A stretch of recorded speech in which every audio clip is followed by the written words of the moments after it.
Shavua Tov, a gute Woche. I want to tell story number 116 of the Shivchei Baal Shem Tov, the title of which is Drashas Mochiach me Polnoi bekehilas Lemberg. The Drasha, the Torah speech that the Mochiach of Polnoi gave in the community of Lemberg.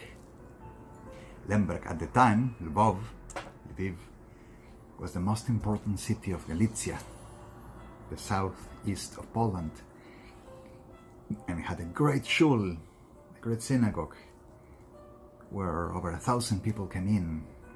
It had a very, very high reputation. Says the author of the Shivchei, Baal Shem Tov, Rabbi of Linitz, I heard in the house of the Rav Yaakov Yosef of Polnoi, when he was the Rav of the community of Nemerov, and I heard this from the mouth of Rav Moshe, probably the son-in-law of Rav Yaakov Yosef, that he heard from the Mochiach Rav Leib of Polnoi. So this is how the story comes from the primary source. And he told that the Mochiach had a dream, and in his dream he was taught a certain Drasha, a Torah teaching, a Torah speech. And upon waking up, he remembered the things, the elements of the dream. So he went to tell the Baal Shem Tov, and the Baal Shem Tov said, okay, so tell me the things that you remember. And the Mochiach tells the Baal Shem Tov, and the Baal Shem Tov says, look, you need to practice at home with this book. You're going to read from the book, know your sources to give your Torah speech. And when you know it well, you will be able to give the speech. And then you're going to go to the Kehila Kadosha, to the holy community of Lemberg, which is indeed what he had been taught in his dream that he had to do.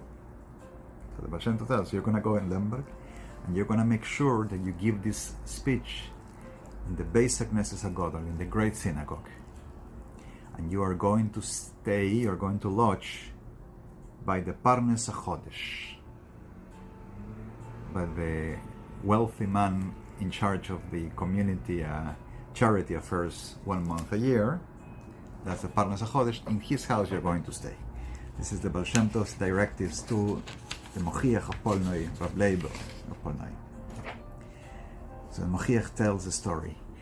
I went on my trip to Lemberg, and in every community that I stopped, I gave a drasha, I gave a Torah speech. And I came to a certain city, and my teachings started flowing like a wellspring, like the waters of a wellspring. And there was a businessman from the community of Lemberg who heard me speaking, and he loved the speech. He really connected to the teachings. I forgot the drasha. I don't remember what is it that I said, but he connected to it so well. So when I went to another city, young people came and started in a mocking way, started demanding from me, Bardash Kardash. You give the speech like the drasha you gave. It's a rhyme in Hebrew, right? The businessman who had heard me in the other city appears and says, leave him alone. He is a great darshan, he's a great Torah scholar, he gives great speeches. And they respected him. They left me alone. When I arrived in Lemberg, at the house of the Parnes HaChodesh, he wasn't home. I wanted to lodge there, like the Baal Shem Tov said. But the servants of the house didn't let me. They say this is not the local custom. There is a house, a community house, and all the Balei Darshos, all those who come, the great scholars who come to give speeches, they stay there. The Mochiach entered the house anyway, and he insisted he wants to lodge there. This is what the Baal Shem Tov said. The Parnes HaChodesh comes back. He sees what's going on, and he tells him, look, it's not the custom that the people stay by the Parnes HaChodesh in this town, but since you insist so much, okay, I'll let you stay here. There is a room, you can stay, put your belongings here, and let him. The Parnes HaChodesh went on to do his business cheshbonos, a calculation in his house, making his notes, and he hears that the Mochiach took a book of Tehillim, as there was still light in the day, and started reciting the Tehillim, the Psalms, and he likes very much the way he's reciting. So he comes and says, so in what shul do you want to give your drasha? I understand you're here to give a drasha. Where do you want to go? Basic Knesset Gadol. I want to go to the great shul. Oh, no. The custom here, when they don't know you, you come and you speak the small close, a small house of learning. Then you go to the best Medrash Gadol. Then you go to the big house of learning. And once they like you, they know that you are really a scholar, only then they'll let you go and speak in the basic Knesset Gadol. It's not an easy task, no? But he says, no, I am coming to speak the basic Knesset Gadol. I'm coming to speak at the great shul. Well, you need to get the permission from the Rav of the community. The businessman who had heard him in one of the cities on the way to Lemberg comes in to speak to the Parnas HaChodesh and says, oh, I know this man. I heard him speaking. He's such a great darshan. He's such a great speech giver. He's such a scholar. So he convinces the Parnas HaChodesh. So the Parnas says to the Mochiach, okay, I will speak myself to the Rav of the community and he will let you speak in the shul. Do you have appropriate clothing to speak in the shul? The captain said, well, I only have a simple kaftan, one long coat. If you have something better to offer, I'll wear it. So the Parnas HaChodesh opened his coffer and took out a mes zofitze, a long rabbinical garment, and offered him also an upper coat, a tulzlik, made of wool, to which the Mochiach said, thank you, but I don't wear wool. The pious Jews of the time, the Hasidim, as it was very difficult to separate what makes the woolen clothing, the very string, and it was difficult to know if it contained the forbidden mix, the shatnez, mixed with linen. They simply stay away from wearing woolen. And so the Parnas HaChodesh gave him the upper coat of silk. He put it on, he put on the big rabbinic garment on top, and the Parnas HaChodesh went to the Rav to ask him for permission for the Mochiach to give the speech in the big shul. The Rav said, Darosh, go give the speech, and I will go there myself to listen to it. And the Rav asked the Shamesh of the shul to let him know when this man is going to give the speech. As soon, Shabbos afternoon, as soon as the Shamesh tells the Rav, he ran to the shul to listen to the speech of the Mochiach. He really liked it. And after the tefillah, the prayer of Mincha, the Rav asked the Mochiach to be his guest, to lodge by him. Oh, the Mochiach said, it's not in my power.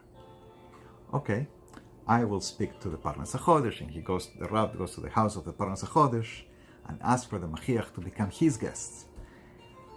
Not daring to deny the request from the Rav, the Parnas accepted. The Mochiach went to lodge after Shabbos in the house of the Rav. There, the Rav asked him, are you a disciple of the Baal Shem Tov? Is your name Reb Leib? Yes, I am. And that which you drew in your words, that which you described, is the image of the Baal Shem Tov. And the Rav describes to the Mochiach the Baal Shem Tov. Yes, that's him. How do you know how he looks like?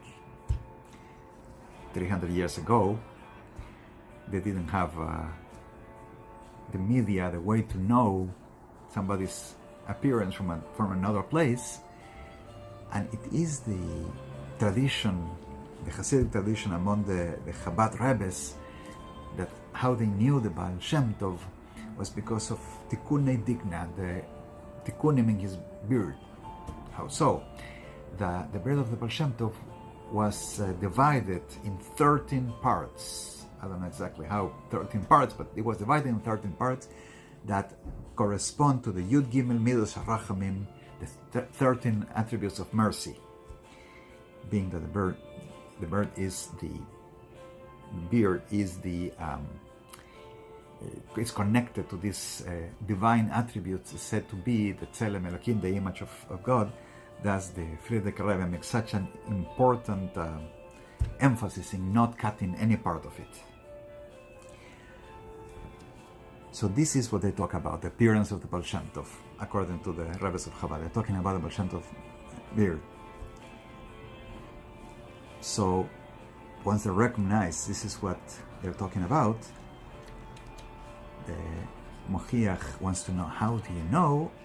And the Rav says, well, before Mincha, before the afternoon, I went to lay down for a little bit to rest.